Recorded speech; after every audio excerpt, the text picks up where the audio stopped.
Bismillahirrahmanirrahim. Assalamualaikum warahmatullahi wabarakatuh.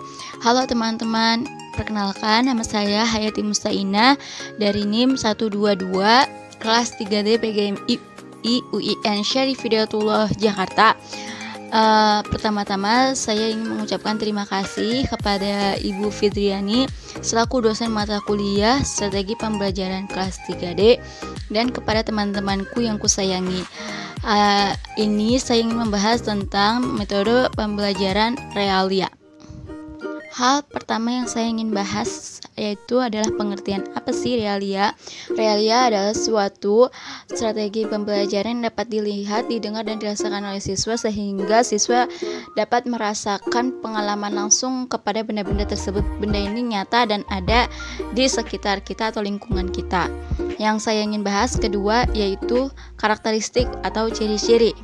Menurut Rejosari, ciri-ciri atau karakteristik pada metode pembelajaran ini yaitu bendanya itu asli, sering kita lihat, ada di sekitar kita ataupun lingkungan kita. Bendanya itu dapat berupa hidup ataupun tidak hidup atau benda mati. Sumber belajar metode pembelajaran ini tuh dibagi menjadi dua, ada benda hidup dan juga benda tidak hidup atau biasa kita kenal dengan benda mati. Benda hidup itu misalnya kayak orang, binatang, dan tumbuhan. Lain itu adalah benda mati atau benda tidak hidup. Selanjutnya yang saya ingin bahas yaitu situasi dan kondisi. Kapan sih metode pembelajaran ini dipakai?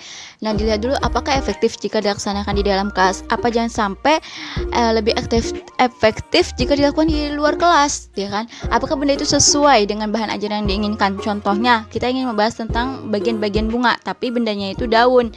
Itu tidak bisa. Dan dari mana benda-benda itu didapati? Selanjutnya yang saya ingin bahas yaitu mata pelajaran apa sih yang bisa dipakai dalam metode pembelajaran realia ini. Sebenarnya nggak ada secara khususnya. Menurut saya pribadi, semua mata pelajaran itu bisa, tapi tergantung lagi materinya. Apakah materi itu atau bahan ajar itu membutuhkan media realia atau benda-benda nyata dalam proses pembelajarannya. Contoh, dalam mata pelajaran IPA, materi bagian-bagian bunga. Jadi kita sebagai guru nantinya harus ada medianya. Bisa medianya itu dalam bentuk bunga beneran yang kita ambil dari lingkungan sekolah kita ataupun kita bikin sendiri dari kertas-kertas yang ada.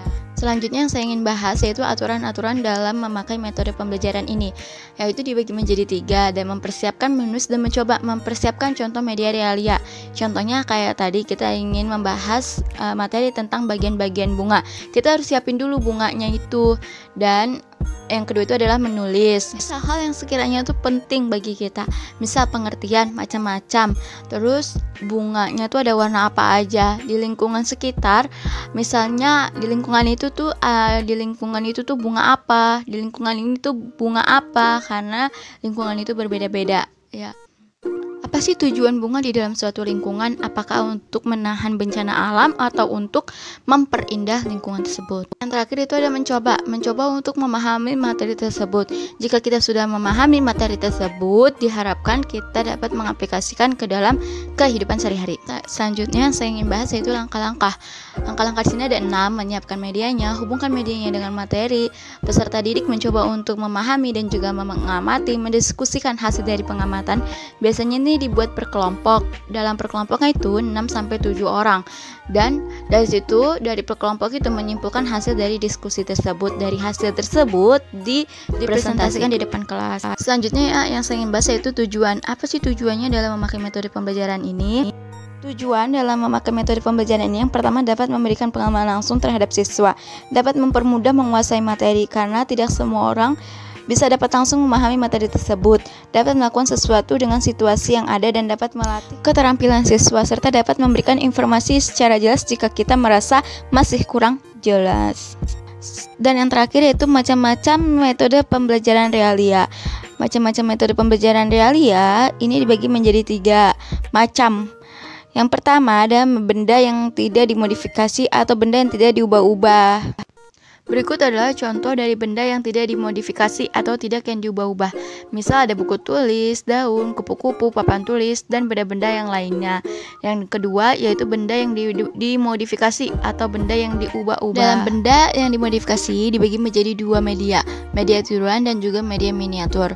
Contoh dari media tiruan sebagai berikut. Ada boneka tangan, balok bersusun, kotak perbandingan, lingkaran beririsan, dan masih banyak media-media tiruan yang lainnya. Sedangkan yang kedua ada media miniatur. Di sini sebagai contoh ada miniatur taman, kolam, terus rumah, dan juga sekolah, serta miniatur-miniatur yang lainnya. Yang ketiga yaitu sampel atau contoh dari sampel yaitu ada plastik menjadi bunga, ban menjadi pot, botol menjadi tempat pensil, sedotan menjadi tempat yang berguna, dan masih banyak contoh-contoh yang lainnya yang dapat berguna dalam kehidupan sehari-hari guna untuk belajar dan dipelajari. Adapun karakteristik siswa sekolah dasar, yang pertama, kemampuan berpikirnya masih dipengaruhi oleh aktivitas dalam belajarnya. Yang kedua, berorientasi kepada hal-hal yang fakta dan ada di sekitar lingkungannya. Yang ketiga, mempelajari konsep-konsep yang ada dan dikaitkan dengan mata pelajaran, diterapkan di dalam kehidupan sehari-hari, serta berpikir secara konkret.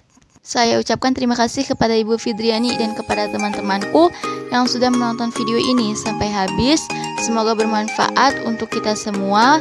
Kurang lebihnya mohon maaf. Saya pamit undur diri. Wassalamualaikum warahmatullahi wabarakatuh.